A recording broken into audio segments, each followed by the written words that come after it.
Alright, welcome to Back in Toons Mini-sode. This week we're going to discuss Akira. I'm your host, Michael, and my guest this week... Tony. Hey, Tony. So, this is one that's actually been requested by the fans, and I have never actually seen it before. And I was kind of apprehensive, because I think you and I had this discussion. I can get into some anime, but some I'm completely, absolutely lost on. And this was a challenging one. I'm not going to say that I was completely lost, but it's extremely dense. Oh yeah. That, to say the least. There's a lot going on in that jam-packed hour and some change. And I didn't watch the dubbed version. I watched the subtitled version, which made me pay attention more. But I gotta tell you, if my phone off, I was like struggling. Do I look at my phone and pause, or do I continue reading the subtitles? I was torn. It's a lazy excuse. If you want a treat, definitely watch it subbed at some point, just because some of the subbing just is extra creepy for no particular reason. Yeah, the original voice work, at least I assume I watched the original version. Some of the voices are so insanely high-pitched that I almost wonder if it was a grown-up recording it and they fast-forwarded it. That's very common in some of the Japanese voice actors, though. You'll see that more often than not. Alright, so if you haven't seen Akira, I would love to explain it to you in detail, but that's not going to happen on a mini-sode. But, Tony, if you were to boil this down to a quick synopsis, what would you describe it as? Oh, geez. If I were to boil this down to a quick synopsis, and I've seen this like many, many times, I would give it as a kind of futuristic Messiah type of deal. Yeah, it's absolutely gorgeous animation. The first 15 minutes is probably the best thing I've ever seen animation. We're talking like modern 3D animation being in this category. I have never seen anything that just grabbed my attention the way the first chunk of this movie does. Yeah, this was a lot of people's first introduction into anime, which was kind of what brought in a lot of the fans, because it was such a huge change from your turning around watching DuckTales and then seeing something like this come around. You're like, what the hell is this? Yeah. Like, how can anyone do this and still do the other thing and it be equivalent or what have you? I think this is the first anime that wasn't associated with a toy that was released in American theaters. It was very hard to find stuff in the late 80s, early 90s that from this, would you call it a genre? Would you say anime is a genre? Okay.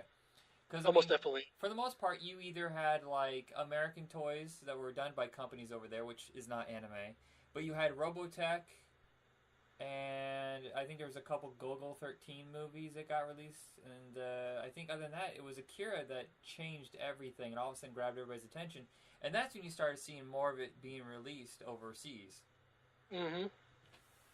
But it's like a futuristic, political, sci-fi adventure. It's extremely elaborate.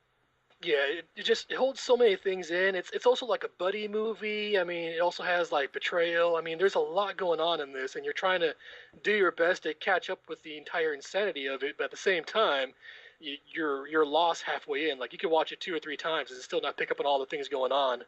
Right. I almost think the ending is amazing, but it almost collapses under its own weight. And I feel like this could be something. Did this get turned into a TV show? A series? No, not that I'm aware of. This was a movie only, but it was still a lot of the problems with the movie conversion was that a lot of times it's easier and cheaper to get a movie prepared, but you lose out on a lot of the meat of the story, and so a lot of these were the equivalent of book to movie format, to where you lose out in chunks and pieces and plot points that you can never get back, and a lot of studios could never afford to do like a full 13 to 26 episode run of these things, and so you're stuck with whatever you ended up with. Right.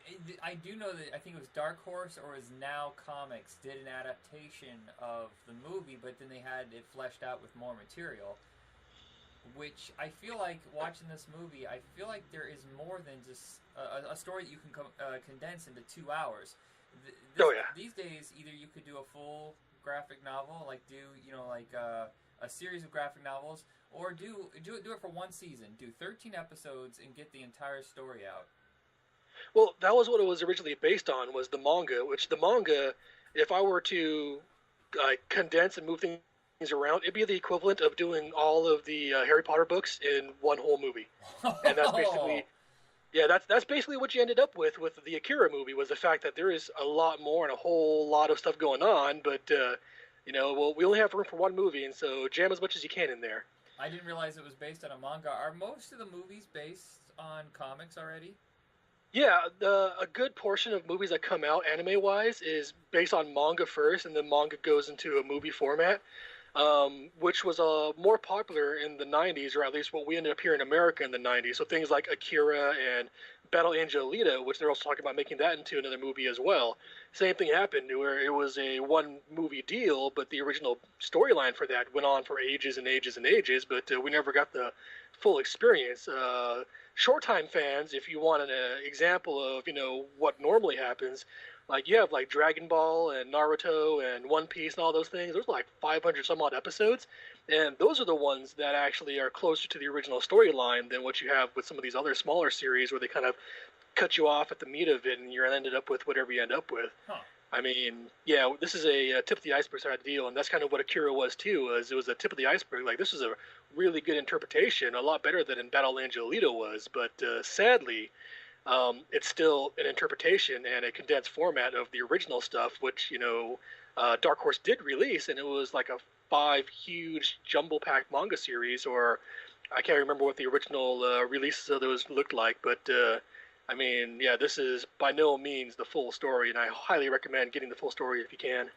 I wonder why they never did a sequel. Maybe the original movie is so expensive. It seems like it's years ahead of what was going on in that scene right at that time. During the 80s, it always seemed like it was very cheap, low budget, and this is almost Disney quality in cost. Well, so if I were to give you a point of reference, look at let's say Batman. So there have been movies of Batman, and there have been interpretations and small half bits and portions, what have you. But could you imagine going back and doing like an entire 80s Batman storyline run in a TV format? It's a situation where we're constantly pushing forward that you really go back and say, okay, well, let's take this old concept and let's redo it and hash the entire thing out. I mean, it sounds like a fun idea, but it's not something that is going to be highly profitable because a lot of the new money comes in from the newer age viewers rather than the long-term viewers. Right, which is kind of funny that so many decades after the movie came out that I think it was Warner Brothers and the Hughes brothers, oddly enough 2 brothers, but one's a company and the other's a directorial team. They were trying to do a live-action Akira, and that would have cost like Avengers kind of money. You're talking $200+ million to get those visuals across. But they can never get the cast right, and I just don't believe that anglicizing Akira is the right idea. No, I mean, they've tried it before with other series. They've done it with Fist of the North Star, which if you've ever seen the anglicized version of that, yes. Oh, man. And compared to its original stuff, holy crap, the original stuff was like Mad Max level crazy awesome. But, we're never going to see that here because we don't have history of it. You bring the stuff up to the studio and be like, well, it's good stuff, but there's no way we're gonna fork the money out for this because history says it won't make us any money. Yeah, and I just also feel like it's just an idea that maybe should stay in. Some ideas should not be brought to live action. We saw that with Speed Racer, where it's just something that maybe it should have stayed in its animated form, or the umpteenth mini movies that have been adapted over here, like Underdog and Yogi Bear. Some things just don't look right or feel right. No, they really don't. But I mean, so back to the main meat of the menu, Akira. I mean, just some of the most gorgeous stuff to be introduced at, and even seeing some of the things nowadays. It's really cool stuff and really interesting stuff. It's very deep. But it's very hard for just an average person to hop in and just enjoy it right away. It's something that you have to really plant yourself and get ready for a complete just mind mess up because you're going to be pulled around all over the place and you're not going to know what to focus on when you're watching it. Yeah, the ending, I'm not going to give it away, but the ending has a disastrous but hopeful kind of, it's almost like a rebirth of a world that had completely fallen apart, and there was really no way back. So it's almost as if they had to destroy a certain... Well, I just gave away the ending. Dang it. Stop at this point. Anyways, but most importantly, though, is the fact that the movie's named Akira, and at no point do you really feel like the main character is Akira. Oh no no You know? no no! That's like such a side note. I almost feel like the movie should have been called. Oh darn it! You know, Kaneda or Tetsuo. I mean, Tetsuo, yeah, you I know, like, thought Tetsuo would have been a much catchier name. Well, it doesn't make sense to call it Akira. But like you said, you read the books. Does Akira become more of a focus in the books? well, like if you watch the movie enough times, you realize just how important Akira is, and you realize exactly just how much of a messiah situation it is. Like it's not about Akira, but it is about Akira. Akira represents something. It represents like power and energy and ability and something that happens. And like the one of the main characters is basically compared to Akira the entire time, and it's basically driving him nuts because he's his own person. He doesn't want to be the equivalent of this Akira person who everyone is constantly talking about and mentioning and speaking in hushed words like Akira, oh Akira. It's like what no no no f that guy, f that guy all the way. It's all about me. I have the power now, and it's so interesting just you know like picking up on that fact 3 times watched later on, going, oh, it's not about Akira, but it is entirely about Akira. The one thing that will haunt me until the day I die is the old children.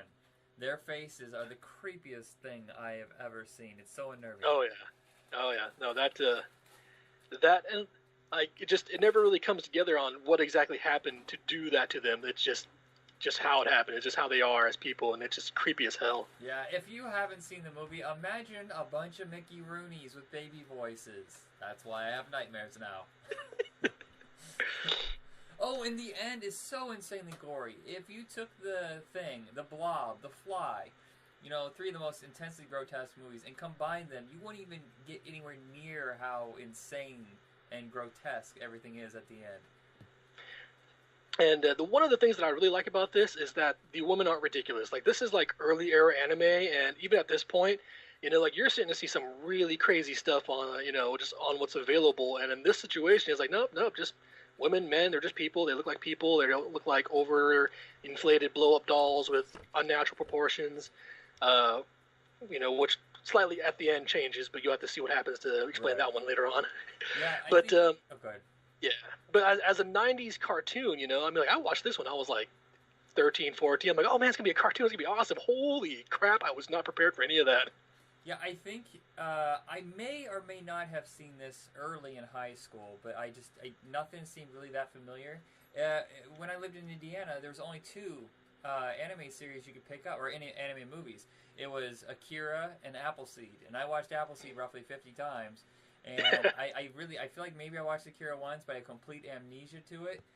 But I think it's funny how things change now. You can pretty much go online and find anything. And towards the end, I don't know if Suncoast is still around, but those kind of stores, and they would start building. It started at like in the mid to late 90s. They started building sections solely devoted to this genre, and it's really nice to see that available over here.